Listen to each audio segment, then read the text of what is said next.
Paz do Senhor, irmãos. Eu peço aos irmãos que ainda não se inscreveram, que se inscrevam no meu canal. Também dê um like, né? Porque o YouTube, eles têm assim uma lei, né? No YouTube, e que se tiver bastante like, se tiver bastante visualização, eles põem para cima. Eles colocam, eles sugerem, né, para as pessoas ver o vídeo. Então, se tiver pouco like, não tiver like nenhum, como é o meu caso, se não tiver muitas visualizações, então o que acontece? O vídeo fica lá, empoeirando, lá debaixo dos outros, né? Então eu peço a vocês que vê o vídeo e acham interessante, dê um like. E também vocês que não se inscreveram, que se inscrevam. Eu vou continuar aqui falando sobre isso, ó, sobre Jesus não ser a rosa de Saron, como a tradição diz, né? E tem hino que fala, Lírio dos Vales, rosa de Saron, é Jesus. Então cresceu, começou e depois cresceu essa crença de que Jesus seria a rosa de Saron. E eu mostrei nesse vídeo aqui, ó, até coloquei aqui um layout, né, a mulher cheirando a rosa, ali cheirando não, né, olhando para a rosa. Isso daqui é um conto da carochinha, né, a Bela e a Fera. Por quê? Porque dizem que a besta é um homem. E não é. Eu falo aqui nesse vídeo aqui, ó. Mas eu vou falar agora sobre essa questão aqui que foi pouco falado no vídeo aqui, ó. Né? Foi pouco falado. Sobre Jesus ser a rosa de Saron. Então eu vou continuar aqui para falar sobre isso. Porque de repente tem alguém que vai falar, ele falou aí, mas não provou nada. De repente na outra parte da Bíblia está escrito lá, Jesus mesmo falando de si próprio, como a rosa de Saron. Tem gente que não conhece a Bíblia, de repente está questionando, né? Então eu vou mostrar não só a minha opinião, como foi mostrado aqui, que Jesus não é a rosa de Saron, isso daí é uma crença que inventaram, da tradição. Então eu vou mostrar aqui no Google, né? Ó, veja aqui, o que é, né? O que é a rosa de Saron? Olha lá, a rosa de Saron é uma flor que cresce no Vale de Saron, em Israel. A rosa ou flor, porque eles não têm certeza se realmente era uma rosa ou se era uma flor, que está mencionado lá na Bíblia, né? A rosa ou flor de Saron aparece apenas uma vez na Bíblia. Aqui, ó. O texto ocorre uma vez na Bíblia só.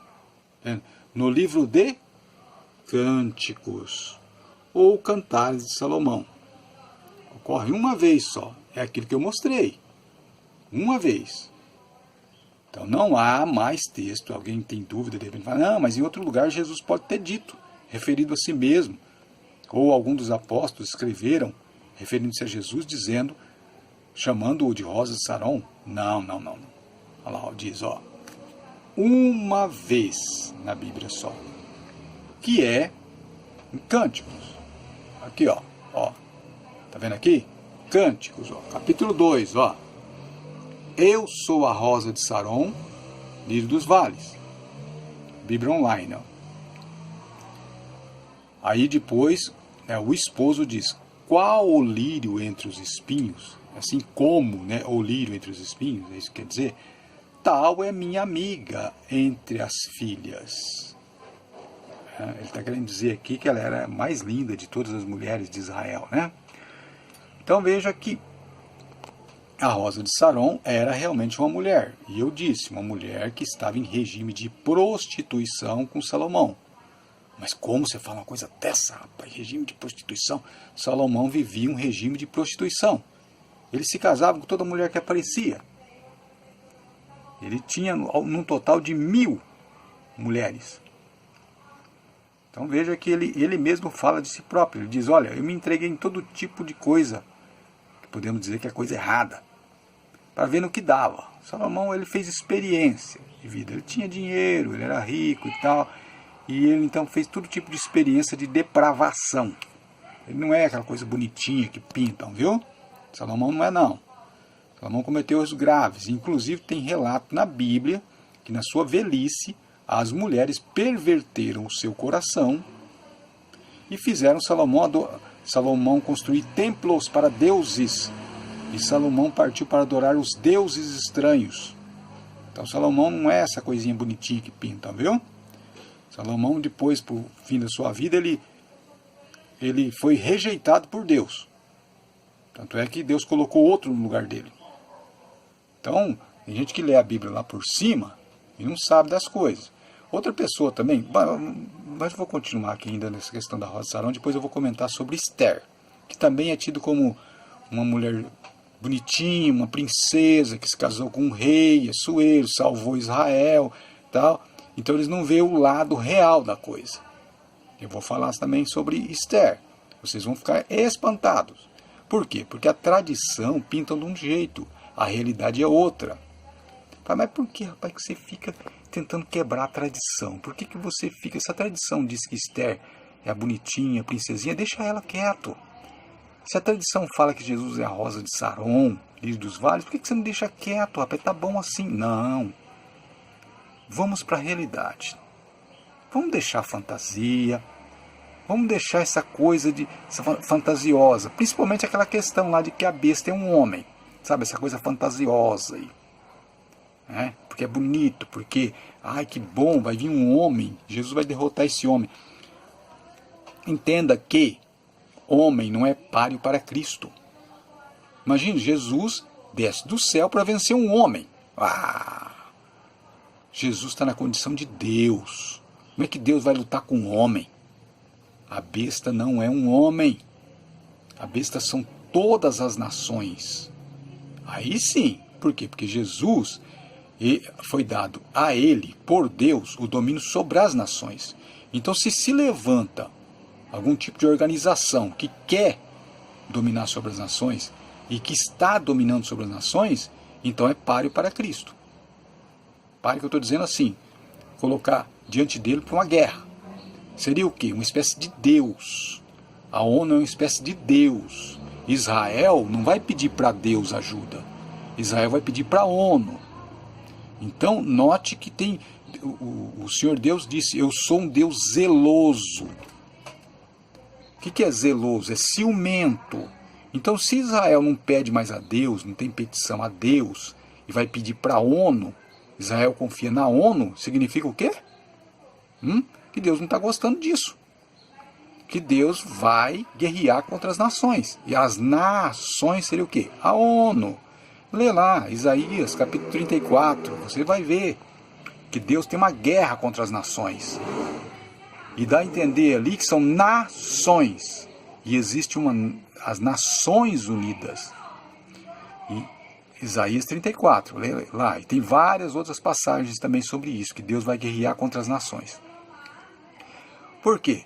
Porque Israel não busca mais a Deus. Israel agora acredita na ONU. Entende? Outra coisa também, não sei se vocês prestaram atenção, vocês que não fizeram isso, não prestaram atenção, busque aí, porque agora é tudo fácil, né? Aí no Google, busca aí o hino de Israel, com legenda, conforme vai cantando, vai aparecer a legenda lá. Você não vai achar a palavra Deus no hino de Israel. Estranho, né? Não tem a palavra Deus no hino de Israel. Eles não atribuem a Deus a volta deles à terra de Israel. Eles não agradecem a Deus. Então, o que dá a entender? Dá a entender que eles estão conscientes de que foi a ONU que criou o Estado de Israel. E de fato, se você pôr quem criou o Estado de Israel, você vai ver que vai aparecer ONU, a ONU, a Organização das Nações Unidas. Então quer dizer que não foi Deus que criou o Estado de Israel, então foi a ONU. Foi esse Deus que criaram, essa instituição, porque antigamente os deuses era isso, eram instituições, e eram denominados como deuses, eles faziam uma estátua para representar. Então hoje, né, se for considerar em termos antigos, a ONU seria um Deus que se faz petições, um Deus em que as pessoas se inclinam diante desse Deus. Deus tem bandeira, a bandeira representa a imagem, né? O Estado tem bandeiras, imagem. Essa bandeira é elevada e canta-se um hino que fala de suas glórias. Então, o que hoje é representado como Estado, que tem sua bandeira e seus hinos, antigamente era chamado de deuses. Então tem gente que está adorando deuses aí e não sabe. Tem gente que está cantando hino a deuses e não sabe. Por quê? Porque Satanás é esperto, ele é inteligente, ele fez com que hoje as pessoas adorassem deuses sem saber que é deuses. Da mesma forma, antigamente, quando uma nação, um país saía para guerrear, eles iam em nome daquele Deus que representava aquela nação. Hoje, o Estado é chamado de laico, mas é a mesma coisa. Eles vão em nome do Estado, dá a vida pelo Estado. Então, é como se fosse naquela época os deuses. Então, esse Estado tem uma imagem. Essa imagem é elevada enquanto cantam hinos com a mão no coração. São adoração a deuses. Cada Estado tem um Deus que a representa, através da imagem da bandeira. Então tem pessoas aí adorando bandeiras, que são imagens do Deus Estado, e não sabe disso. E cantam com a mão no coração, né? E o Estado, na verdade, ele é tido como mais do que Deus. Por quê? Porque se o Estado mandar a pessoa para a guerra, a pessoa tem que ir. Não, mas eu tenho uma crença que diz que não posso matar. Não posso matar. Não, mas se você matar em nome do Estado, não é pecado. Eu já vi gente evangélica dizendo isso. Que se uma pessoa for para a guerra representar o seu país, e ele matar lá, não é pecado. Você veja que absurdo, gente. O que é isso? Então, em nome desse Deus que é o Estado, pode até matar, que não é pecado. Um absurdo, uma coisa dessa. Então vamos um assunto aqui em questão. Olha, Rosa de Saron. Vamos ver aqui, ó. Algumas pessoas atribuem o título Rosa de Saron, aqui, ó, essa leitura aqui. Algumas pessoas atribuem o título Rosa de Saron a Jesus Cristo. No entanto, não há provas bíblicas para dizer que Jesus era a Rosa de Saron. Vendo? Confirmando o que eu disse. Uma opinião fora da minha, ó. Uma outra versão refere-se ainda que o diálogo simboliza Jesus Cristo e a sua igreja. Uma outra versão. Então, o que acontece? A Rosa de Saron pode ser Jesus Cristo ou pode ser a igreja também, né? Por quê? Porque a rosa é bonito, né? Ela é bonita, então pode ser isso. Aqui tem mais coisa. A Bíblia não diz, a Bíblia não diz que Jesus é a Rosa de Saron.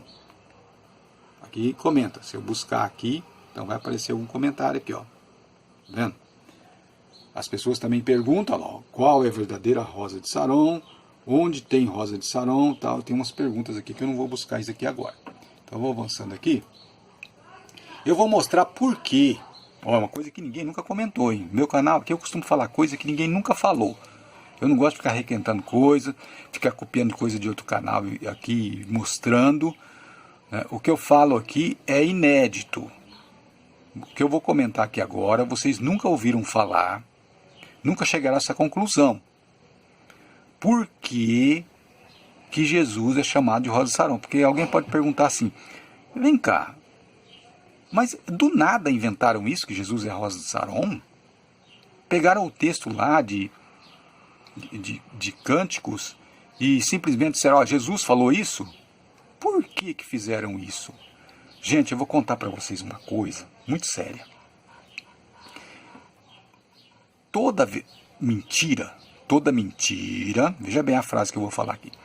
Toda mentira tem um fio de verdade. toda mentira tem um fundo de verdade, tem alguma coisinha lá que é verdade. Principalmente se for o engano. Satanás engana o mundo. O que é o engano? O engano é quando mistura a verdade com mentira. Por exemplo, o engano pode ser 80% de verdade e 20% de mentira. Por quê? Porque as pessoas vão procurar para ver se faz sentido.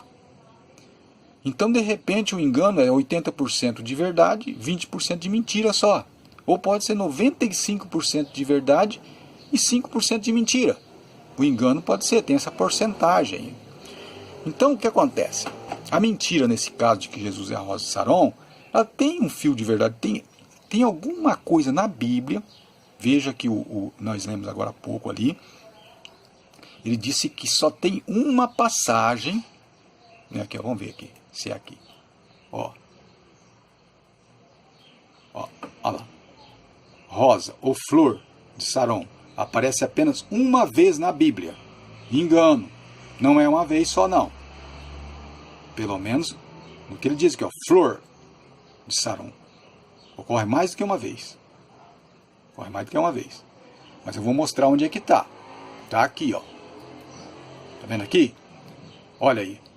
E é uma profecia, é um texto messiânico. Está falando do Messias aqui. Veja o que diz aqui, ó. O deserto e os lugares secos se alegrarão disto. Disto o quê? Da vinda do Messias. E o ermo é deserto, né? Exultará e florescerá como a rosa. Viu aqui, ó? Florescerá como a rosa. É um texto que fala do Messias. Isaías 35. Desculpe ter um barulho de moto na rua aí. Isaías 35. Fala aqui, ó. Florescerá como a rosa. Aí faz, mas pera um pouquinho. Rosa, não fala Saron. Por que inventaram então Saron? Por que acrescentaram a palavra Saron? A palavra Saron está no outro texto aqui, ó. Veja aqui, ó. Só que aqui está falando do Carmelo, ó. Tá vendo? Aí continua aqui, ó, a poesia, ó. Abundantemente florescerá e também regurgitará de alegria. Exultará a glória do Líbano se lhe deu. Olha lá, e exultará. A glória do Líbano se lhe deu. Quer dizer, foi dado a glória do Líbano. Ele está fazendo uma comparação aqui com a era messiânica como se fosse uma coisa maravilhosa. A excelência do Carmelo e Saron. E Saron, tá vendo? Não é rosa de Saron. Aí pegaram essas duas palavras, rosa, tá vendo aqui, ó? E Saron, olha aqui, ó.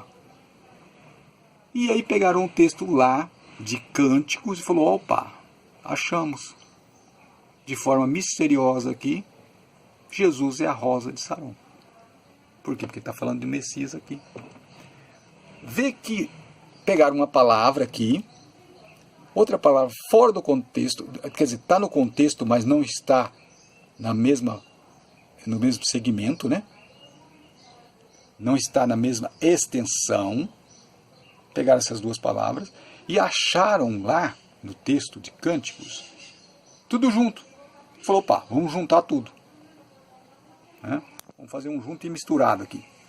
E aí colocaram Jesus como dizendo, eu sou o lírio dos vales, rosa de Saron e tal.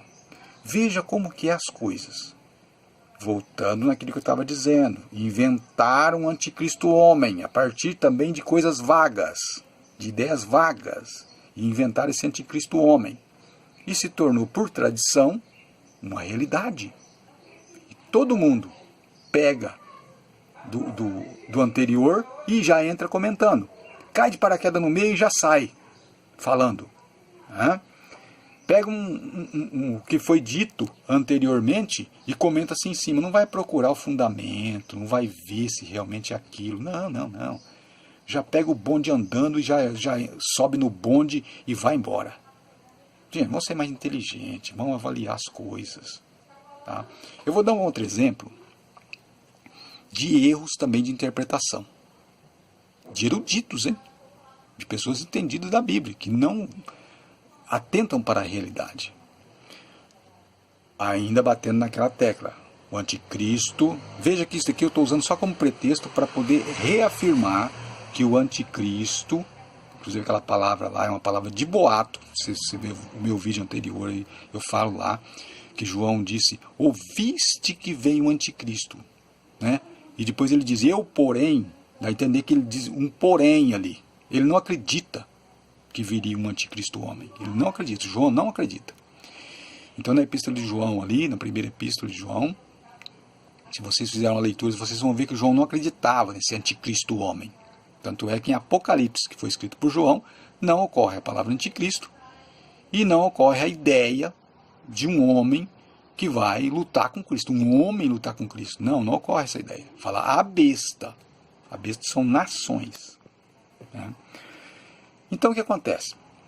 Eu vou mostrar aqui um outro erro de interpretação que também pode ter ocorrido por causa da tradição. Um fala, outro fala, né, e vão acreditando, e depois tem gente que já pega o bonde andando e vai falando também, em vez de investigar, que é sobre Esther. Olha, Esther. Então, vamos ver aqui, ó. Esther. Ah, peraí, eu estou esquecendo uma coisa. Vamos voltar para Cântico. Vocês sabiam que nesse livro aqui, ó, Cântico, não tem o nome de Deus? Só tem 2 livros na Bíblia. A Bíblia tem 66 livros. Só tem 2 livros na Bíblia que não tem o nome de Deus. Só tem 2. Um é esse, Cânticos, e o outro é o livro de Esther. 2 livros que não ocorre a palavra Deus. Não ocorre menção ao nome de Deus. Não ocorre nesses 2 livros. Cânticos, ou Cantares de Salomão, né, que é a mesma coisa, e Esther. Por que que Deus não quis o nome dele lá? Por que que Deus não permitiu que o nome dele estivesse lá? Ou alguém achou que não era apropriado colocar o nome de Deus nesses livros? Por quê? Porque são livros que dão mau exemplo. Ah, então você quer dizer que seria bom que esses livros não estivessem na Bíblia? Não. A Bíblia é para ensino nosso. Então esses livros estão na Bíblia para ensinar o que não devemos fazer. Como exemplo a não ser seguido. Esses 2 livros estão na Bíblia. Então a Bíblia é para nos instruir. Instruir no quê? No que devemos fazer e no que não devemos fazer. Então esses 2 livros é exemplo de que não devemos fazer. Não devemos, por exemplo, agir como Salomão agiu. O que ele fez? Ele pecou contra o Senhor. E principalmente nesse livro, onde ele se juntou com mulheres estranhas e vivia em regime de prostituição. E no livro de Esther, né, que é também criar uma fantasia. Esther é uma princesinha que se casou com um rei. Ela teve uma grande vitória. O pai dela conseguiu arrumar um casamento, né, para ela com o rei Artaxerxes. Como é que é o nome dele? Assuero, né? Que tem um outro nome também, Artaxerxes. Então ela é uma princesinha que se casou com um rei. Que vitória, hein? Nada disso, gente. Eu até pareço assim meio sarcástico falando isso, sabe? Mas é a realidade. Eu estou apresentando para vocês aqui a realidade. Esther cometeu um grande erro. E quem foi mais errado do que ela ainda foi o pai dela, que na verdade era o tio, né? Que criava ela. Por quê? Por motivos políticos. Por motivo político, o pai dela, que, vamos ver aqui, olha, vindo, pois, o rei com Amã é aquele inimigo, né, lá que queria destruir, acabar com a nação de Israel, que estava lá, né, exilada ali na terra do rei, né, para beber com a rainha Esther. Ó, vindo, pois, o rei com Amã é uma espécie de governante que governava junto com o rei, né? Um homem importante lá, né? Um representante do reino do rei Assuero. Vindo, pois, o rei com Amã para beber com a rainha Esther. Olha só aqui, gente, o que está dizendo aqui, ó, livro de Esther, capítulo 7. Olha o que está dizendo aqui, ó. Para beber com a rainha Esther? Beber? Ué, mas o que é isso? O rei, junto com o governante, né, do próprio reino dele, mas era governante, e quando vinha também outros reis, eles faziam o quê? Eles bebiam com a rainha Esther. Bebiam o quê? Vinho. Ah, tá te fazendo lembrar o capítulo 17 de Apocalipse, né? Fazendo lembrar? Pois então, ela dava do cálice a beber aos reis da terra. Olha aqui, ó. Coisa que ninguém nunca viu, nunca notou, ó. Que na verdade lá em Apocalipse capítulo 17, quando fala de uma meretriz, está falando de Israel. Lá é Israel, lá é Jerusalém, gente. Lá está falando de Jerusalém. E a rainha Esther, aqui é uma figura disto, ó. Ela bebia com os reis. Agora fala, mas por que ela bebia?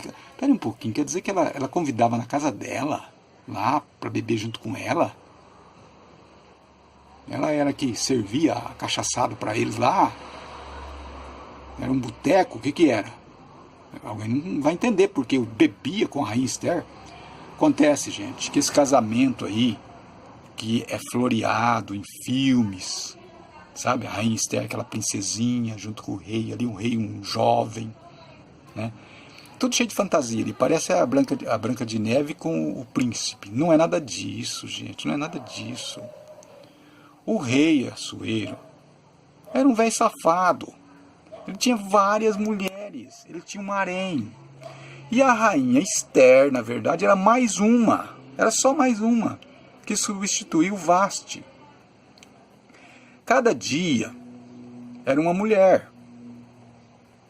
Quando Esther foi lá, quer ver prova disso? É quando Esther precisava falar com o rei, porque descobriu a trama de Amã, que Amã queria, que Amã tinha autoridade ali, né? E ia mandar um ataque sobre o povo judeu, e o rei não estava nem aí, porque ele não tinha afeição pelos judeus. Então o que acontece? Apesar de estar lá no reino dele, né? Então o que acontece? A rainha tinha que falar com o rei. E ela tinha medo de ir lá falar com o rei. Mas por que ela tinha medo, gente? Vamos aqui, ó. Quer ver que capítulo que vai ser aqui? Agora não me recordo que capítulo que é, hein? Mas todo mundo conhece esse texto. Então, como eu não quero tirar dessa tela aqui, eu vou mencionar aqui. Pessoa que conhece pouco a Bíblia já sabe ou já ouviu falar em pregação. Os evangélicos já conhecem esse texto. Que texto que é? Aquele texto que ela tem que falar com o rei, porque o Amã quer mandar um exército em cima de Israel para consumir Israel. O restante, né, de Israel. E ela precisa falar com o rei. E como é que eu vou fazer? Não é o meu dia de apresentar diante do rei. Então ela pega e convoca um jejum. E esse jejum não é a Deus, porque não aparece a palavra Deus no livro de Esther, né? E aí ela vai falar com o rei. Quando ela chega lá, ela fica por ali, com quem não quer nada. O rei, vendo ela, estende o cetro, né? E aí ela vem e segura no cetro, em sinal de que vai falar com o rei. E o rei estendeu o cetro. O cetro é aquela vara, né, que os reis seguram na mão para gesticular. E aí ela faz a petição dela, contando, né, para o rei: olha, Amã quer destruir meu povo. Aí ela conta que ela é judia. Só aí que ela conta. Porque o judeu era tido como raça inferior, né? Então, como o rei está afeiçoado por ela, uma garotinha, né, novinha e tal, e o rei, aquele malandrão, né? Que gosta de se aproveitar da situação, então ele não vai mandar matar ela. Agora, se ela fosse assim, inapropriada, uma coisa que ele já quisesse se livrar, aí sim ele ia mandar matar ela. Mas não, então ele aceita a petição dela e impede Amã de destruir o resto de Israel. Tanto é que ela é tida como heroína. Tem uma festa de Purim, que é homenagem a Esther. Só que Esther cometeu pecado grave. Por que ela cometeu pecado grave? Porque é proibido na lei, todo judeu sabe disso, que qualquer filha de Israel se casasse com pagãos. Por quê? Porque esses pagãos iam levar as filhas de Israel a adorar deuses. Não, rapaz, mas você não está entendendo. Esther, ela não adorava deuses. Tem gente que viaja, né? Não, Esther convenceu o rei a se converter ao Deus de Israel. Gente, para com isso. Não foi isso que aconteceu. Esther, depois que se casou, ela se sujeitou aos deuses daquela nação. Quando esse rei ia diante do seu Deus fazer petição, ou se inclinar diante desses deuses, e fosse o dia de Esther, Esther tinha que ir também. Esther tinha que estar junto com o rei ali, se inclinando diante dos deuses. Mas não está escrito na Bíblia? Claro que não. Também não está escrito na Bíblia os filhos de Esther. Procure no livro de Esther se tem alguma menção de filho dela. Se faz menção, se é alguém importante. Não, por quê? Porque é vergonhoso. Não se faz menção de filhos de Esther. Ou coloca-se na árvore genealógica. Por quê? Porque é vergonhoso. Não podia uma mulher de Israel se casar com reis da terra. Isso era extremamente proibido. Então, as gerações ali que veio, filho de Esther, não podia fazer parte da história, porque seria uma coisa inapropriada, seria uma coisa imunda. Tanto é que não há menção dos filhos de Esther. E por que então que o tio dela, Mardoqueu, se interessou em oferecer a sua filha? Ele se interessou por motivos políticos. Ele queria também trabalhar ali como político junto com o rei. Então, por motivo político, veja que a Bíblia não ressalta isso, mas qualquer pessoa inteligente vai chegar a essa conclusão. O pai dela entregou a sua filha para um rei pagão. E se sujeitou também, porque uma vez ele se tornando político lá, dificilmente ele ia conseguir se safar diante de todos aqueles deuses. Então veja que é tudo política. É política que a gente vê no livro de Esther. Por isso o nome de Deus não aparece no livro de Esther. Porque seria vergonhoso. Não seria assim um mau exemplo. Então veja que eu estou falando de coisa que você nunca ouviu falar em lugar nenhum. A tradição conta que Esther era uma mocinha bonitinha que se casou com um rei, e o rei é apresentado como tendo só uma mulher, que é Esther, que é mentira, porque ele tinha várias, né? E Esther, na verdade, era aquela que servia o vinho. Ela bebia com os reis da terra. Entende?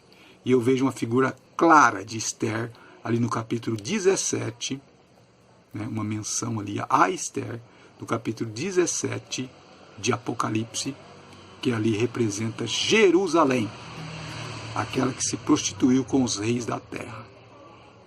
Veja que tem muita coisa na Bíblia que não é comentado. A tradição é que é importante. Sempre Esther é pintada como uma princesinha, né, bonitinha, que casou com o rei que não tinha mais nenhuma mulher, só ela, e não é nada disso. Veja que Esther temeu se apresentar diante do rei. Por quê? Porque ela era apenas mais uma. E se o rei não se agradasse dela, ela ia ser executada, ia ser morta.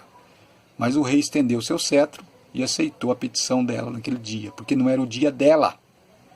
Esther era apenas mais uma. E por o pai dela ter vendido ela, por causa de política, o que aconteceu? Ela teve que adorar outros deuses. Gente, você não fala isso, rapaz, pelo amor de Deus, como é que você fala um negócio desse? Esther adorou...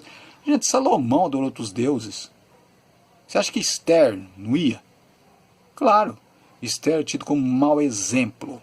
Então se você falar Esther, Rainha Esther, tem gente que faz na igreja, aqueles teatros, a Rainha Esther ali e tal. Gente, isso é um mau exemplo. Vai ler a Bíblia, vai aprender lá a realidade das coisas.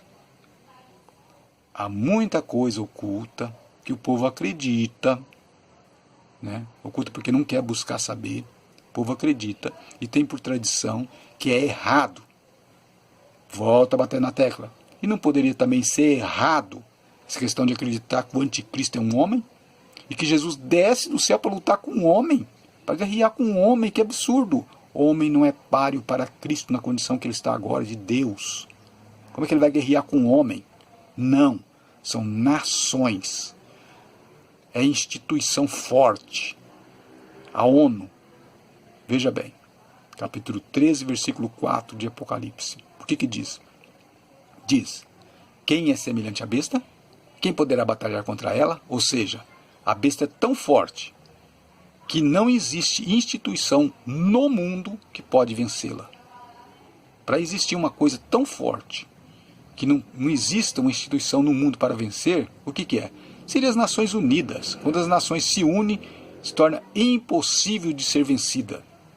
Exemplo disso nós lemos capítulo 11. Né? Capítulo 11, eu vou pôr aqui, vou buscar aqui, ó. Gênesis capítulo 11.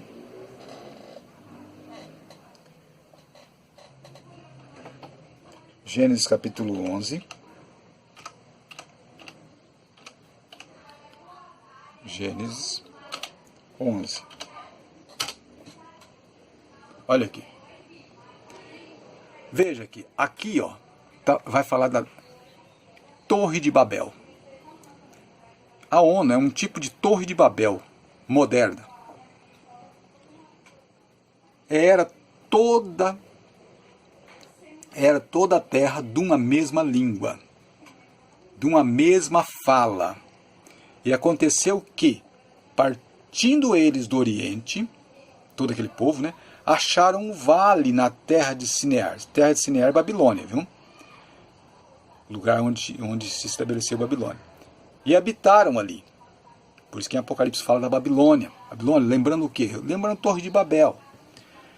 E disseram uns aos outros. Depois que ficaram um tempo ali, eles falaram, gente, vamos fazer uma coisa, olha lá, ó.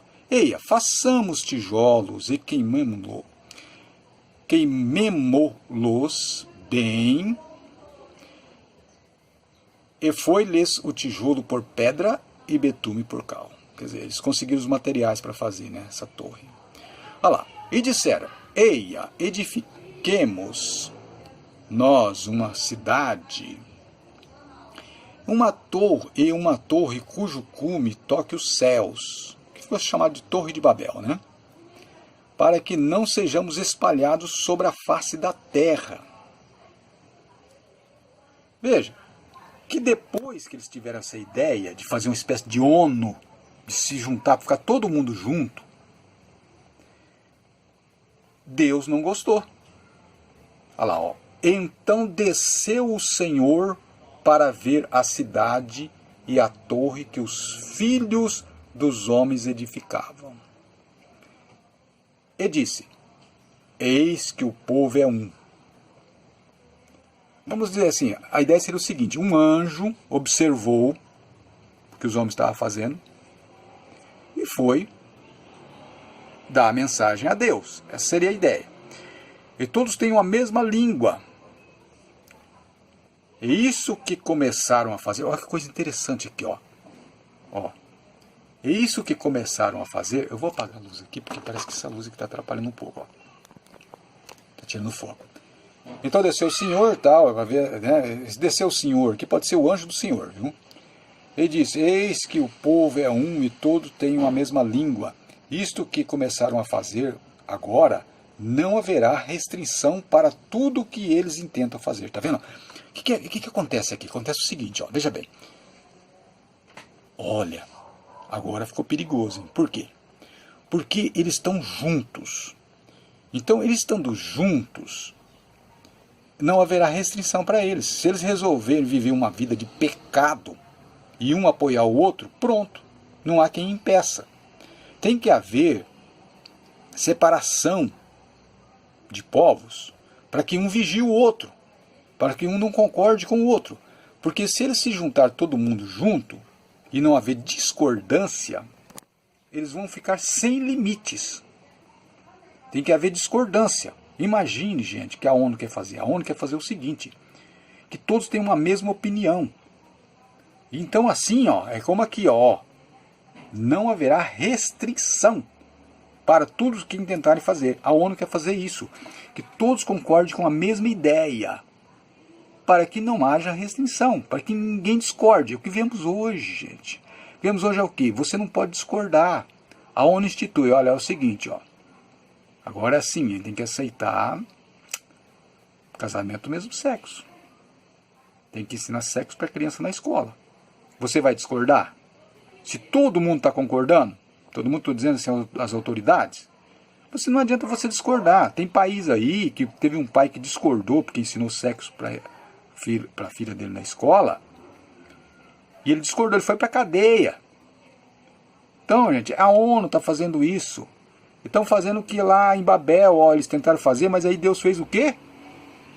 A Bíblia diz que Deus desceu, confundiu as línguas e espalhou o povo. O que vai acontecer agora é a mesma coisa. A ONU está querendo fazer essa Babel aí, ó. E o que Deus vai fazer? Ele vai descer para acertar as contas, para espalhar, para dar um espalho. Ele vai acabar com essa festa aí que estão tentando fazer aí. Tá? A igreja quer se levantar contra e tal, e coisa, mas não tem força se levantar contra. Porque a ONU já instituiu já que tem que ser ensinado, que tem que ser feito. Mas aí, como não tem como a igreja mudar essa opinião, que muitos da igreja já concordaram também, muitos segmentos da igreja já concordaram, então Deus vai fazer o quê? Eia, desçamos e confundamos ali a sua língua, para que não entendam a língua do outro. Então, a questão aqui era que eles tinham que estar separados do outro, para que, se um concorda fazer uma coisa, o outro não concorda, para que haja crítica. E o que a ONU quer fazer hoje é exatamente isso, para que não houvesse crítica. Eles estavam aqui, ó, não, nós não vamos criticar um outro, nós vamos fazer tudo que nós tentar fazer, nós vamos fazer, juntos. E a ONU é isso. Não quer discordância, quer que todos concordem na mesma coisa, para que não haja restrição do que intentam fazer. A ONU é a besta. A ONU já colocou a igreja no chinelo, para a igreja não falar, para a igreja não discordar deles. E muitos segmentos da igreja já concordam com a ONU. E diz até que a ONU é boazinha, que é boa. A ONU deu direito para nós, agora nós podemos fazer culto. Mas que culto que é esse, gente? A preço de quê? Não há mais santidade. Santidade é separação, não há mais. Então é isso, gente. Eu vou resumir. Esse anticristo que acreditam aí ser um homem, não é. Isso é apenas uma cortina de fumaça, para a pessoa ficar esperando um homem que nunca vai chegar. Que nem os judeus lá esperando o Messias dele também, que não vai acontecer. Porque o Messias é Jesus, e os judeus vão ficar esperando lá, e não vai chegar Messias coisa nenhuma. Então, essa fantasia dos judeus de que vai vir o Messias é a mesma fantasia dos evangélicos que vai aparecer um anticristo homem. É a mesma coisa. Inclusive, eles alegam, né, que o Messias de Israel seria o anticristo. Como esse Messias de Israel nunca virá, então esse anticristo também nunca virá. A interpretação aí é ao pé da letra, ó, gente. Ó. Vai aparecer o Messias de Israel? Nunca. Então também o anticristo nunca vai aparecer. Por quê? Porque a besta já está aí. A besta já está aí. Por quê? Porque é a Babel. A Babilônia. Por isso que lá no capítulo 18 de Apocalipse trata disso. A Babilônia. Babilônia lembra o quê? Babel. É uma nova Babel. É a Torre de Babel. Agora todos falam a mesma língua, novamente. Não há mais restrição. para que os homens intentam fazer. Agora a depravação está se instalando. O que eles chamam de laico, quer dizer, sem Deus, não precisa de Deus. E isso irrita Deus, Deus vai descer e vai espalhar. Ou seja, Jesus vai governar sobre as nações. É isso, é o fim. É isso que eu acredito, é isso que tem lógica. Eu não fico atrás de fantasias. Tem gente que não gosta, tem gente que prefere a fantasia, tem gente que prefere Harry Potter, tem gente que prefere, né, esses... como é que é chamado aí o livro, né? As sagas, né? Deixados para trás, mas isso daí é pura fantasia. Obrigado por ter visto meu vídeo. Despede-se aqui de Ciro Leal. Inscreva-se no canal. A paz do Senhor.